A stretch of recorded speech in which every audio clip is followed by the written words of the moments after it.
উফ, মালিক, কত কষ্ট করে ফসল করলাম, আর একটা দানও নাই। সব পাথরে মেঘে সব আমার ধান ধ্বংস করে দিচ্ছে আল্লাহ। আমি এখন কি করি আল্লাহ?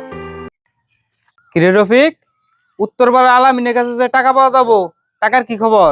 মাদবর সাহেব, গত পরশু দিন দেখছি আলামিনে ক্ষেত কাটছে, ফসল তুলছে। চলেন যাই আজকে আলামিনের বাড়িতে। ল যাই দেখি কি করে।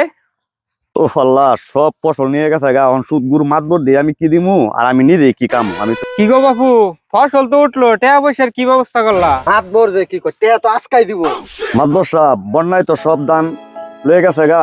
এখন আমি নিজে কাম কিন্তু, আর আপনি আমি কি দিমু? আমি তো খুব বিপদের মাঝে পড়ে গেছি গা এখন মাতবর সাহেব।